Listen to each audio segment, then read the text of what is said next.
S আলমের still ও bag কারখানা বিক্রি করবে ইসলামী ব্যাংক। সূত্র ইত্তেফাক ডিজিটাল ডেস্ক। প্রকাশ 29 এপ্রিল 2025।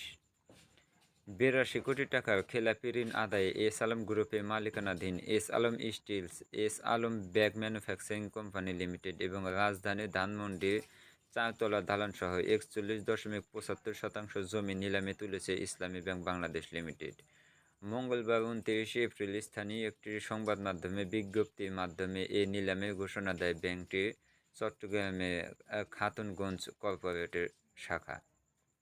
বিজ্ঞপ্তিতে বলা হয়, এস আলম স্টিলস লিমিটেড সহ সংশ্লিষ্ট প্রতিষ্ঠান এবং ব্যক্তিদের নামে চলতি বছরের 28 এপ্রিল পর্যন্ত সুদ ও লভ্যাংশ সহ মোট 81,84,84,430 টাকা 92 পয়সা পাওনা হয়েছে।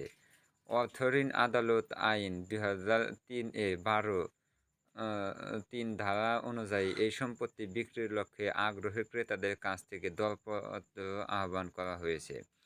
এতে আরও বলা হয়, ঋণ গ্রহীতাদের তালিকায় রয়েছেন এস আলম গ্রুপের ব্যবস্থাপনা পরিচালক মোহাম্মদ সাইফুল আলম মাসুদ, চেয়ারম্যান মোহাম্মদ আব্দুস সামাদ, শেয়ারহোল্ডার মোহাম্মদ রাশেদুল আলম, ফারজানা পারভিন, মোহাম্মদ আবদুল্লাহ হাসান, প্রতিষ্ঠানটির পরিচালক ওসমান গনি, শওকত সাদেক হোসেন ও সাহেলা রশিদ সহ একাধিক ব্যক্তি ও প্রতিষ্ঠান।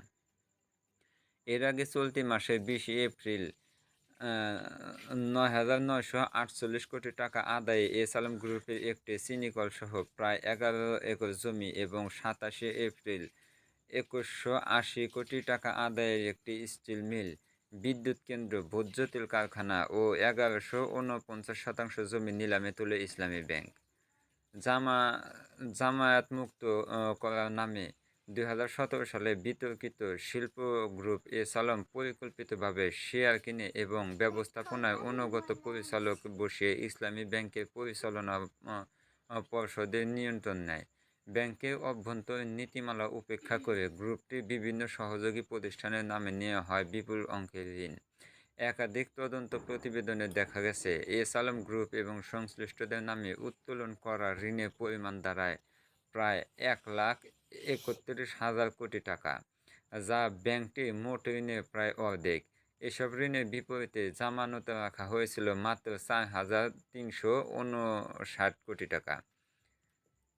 ছাত্র জনতার গণঅভ্যুত্থানে গত বছরের 5 আগস্ট আওয়ামী লীগের নেতৃত্বাধীন সরকারের পতন হয়। এরপর বাংলাদেশ ব্যাংক ইসলামী ব্যাংকের পরিচালনা পর্ষদ ভেঙে দিয়ে গঠন করে নতুন অন্তর্বর্তীকালীন বোর্ড।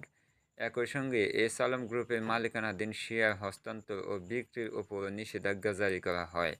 এই পদক্ষেপের মাধ্যমে বাংলাদেশ ব্যাংক ব্যাংকটির নিয়ন্ত্রণে সক্রিয় ভূমিকা গ্রহণ করে এবং ব্যাংকটির স্বচ্ছতা ও আর্থিক শৃঙ্খলা ফিরিয়ে আনার চেষ্টা শুরু হয়।